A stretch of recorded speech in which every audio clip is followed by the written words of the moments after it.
सुप्रभात बच्चों। मेरा नाम विशाखा शर्मा है और मैं आपकी हिंदी की अध्यापिका हूँ।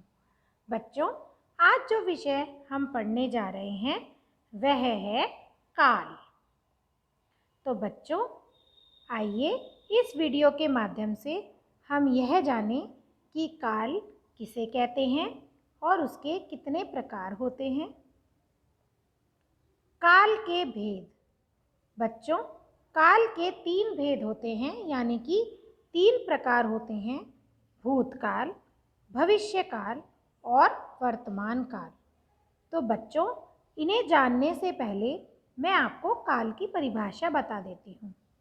बच्चों, वे शब्द जो हमें किसी भी कार्य के पूरे होने का बोध कराएं, यानी कि कोई भी कार्य जो हम कर रहे हैं उसके समय का बोध कराए कि वह कार्य किस समय हुआ।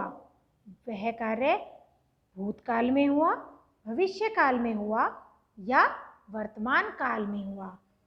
तो बच्चों, वे शब्द जो हमें किसी कार्य के समय का बोध कराएं, किसी कार्य के संपन्न होने के समय का बोध कराएं, उन्हें हम काल कहते हैं। तो चलिए जानते हैं। सबसे पहले भूतकाल की परिभाषा हम पढ़ लेते हैं। तो बच्चों, भूतकाल का अर्थ होता है बीता हुआ, यानी कि जो बीत गया, जो समय चला गया। क्रिया के जिस रूप से बीते हुए समय का पता चले उसे भूतकाल कहते हैं। अर्थात जिस क्रिया से कार्य के समाप्त होने का पता चले उसे भूतकाल कहते हैं। इसकी पहचान वाक्यों के अंत में था, थे, थी आदि से होती है। उदाहरण के लिए, रमेश पटना गया था। तो बच्चों, इस वाक्य में था लगा हुआ है, यानी कि ये भूतकाल का वाक्य है। पहले मैं लखनऊ में पढ़ता था। राम ने रावण का वध किया था। नाना जी कहानी सुना रहे थे। इसी प्रकार बच्चों, भूतकाल को कितने भागों में बांटा गया है ये भी हम पढ़ लेते हैं। सामान्य भूतकाल, आसन्न भूतकाल, पूर्ण भूतकाल, अपूर्ण भूतकाल, संदिग्ध भूतकाल, हेतुमत भूतकाल, समयकालीन भूतकाल। तो बच्चों, भूतकाल को 7 भागों में बांटा गया है।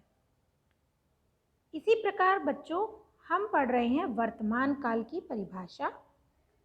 क्रिया के जिस रूप से यह पता चले कि काम अभी हो रहा है उसे वर्तमान काल कहते हैं। अर्थात क्रिया के जिस रूप से समय का पता चले और क्रिया व्यापार का वर्तमान समय में पता चले उसे वर्तमान काल कहते हैं।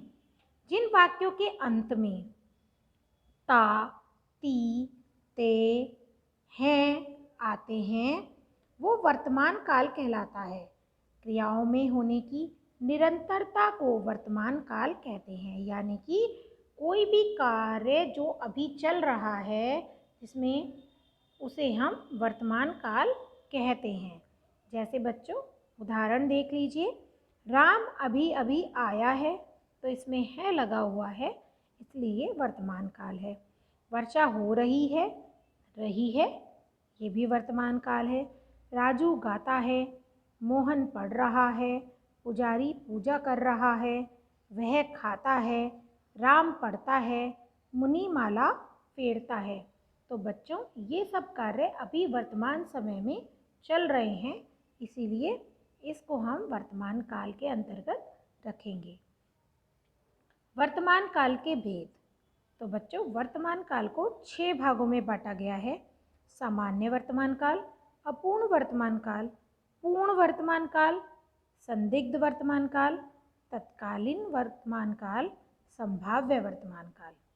अब बच्चों, हम भविष्य काल के बारे में पढ़ लेते हैं। क्रिया के जिस रूप से क्रिया के आने वाले समय में पूरा होने का पता चले उसे भविष्य काल कहते हैं। बच्चों, जो समय अभी आएगा, अभी वह समय चल नहीं रहा है ना वो बीत चुका है, अभी वह जो समय है वो आएगा। इससे आगे आने वाले समय का पता चलता है। जिन वाक्यों के अंत में गा, गे, गी आदि आते हैं ये भविष्य काल होते हैं। जैसे मैं कल विद्यालय जाऊंगा, तो बेटा इसमें लास्ट में क्या आया? गा, यानी कि ये भविष्य काल का उदाहरण है। खाना कुछ देर बाद बन जाएगा, राजू देर तक पढ़ेगा, वह आम लाएगा, वह किताब पढ़ेगा, हम सर्कस देखने जाएंगे, राम कल पढ़ेगा, कमला नाचेगी, श्याम पत्र लिखेगा। तो बच्चों वे वाक्य जिसमें कार्य के आने वाले समय का बोध हो कि यह जो कार्य है वो आने वाले समय में अभी होगा, तो ऐसे शब्दों को, ऐसे वाक्यों को हम भविष्य काल की श्रेणी में डालते हैं। भविष्य काल के भेद। बच्चों भविष्य काल 3 प्रकार का होता है। सामान्य भविष्य काल, संभाव्य भविष्य काल, हेतुमत भविष्य काल। तो बच्चों मैं आशा करती हूँ आपको यह विषय अच्छे से भली भांति समझ में आ गया होगा। तो बच्चों इस प्रवाह चार्ट की सहायता से आप तीनों कालों का भली भांति अभ्यास कर सकते हैं। जैसे कि इसमें दिया गया है, वर्तमान काल के उदाहरण दिए गए हैं, सामान्य, अपूर्ण, पूर्ण, संदिग्ध, तत्कालीन और संभाव्य। इसी प्रकार से भूतकाल के दिए गए हैं उदाहरण, सामान्य, आसन, पूर्ण, अपूर्ण, संदिग्ध, हेतुमत। इसी प्रकार भविष्यत काल के दिए गए हैं 3 प्रकार, सामान्य, संभाव्य, हेतुमत, भविष्य काल। तो बच्चों आपका यह वीडियो देखने के लिए धन्यवाद। आपका दिन मंगलमय हो।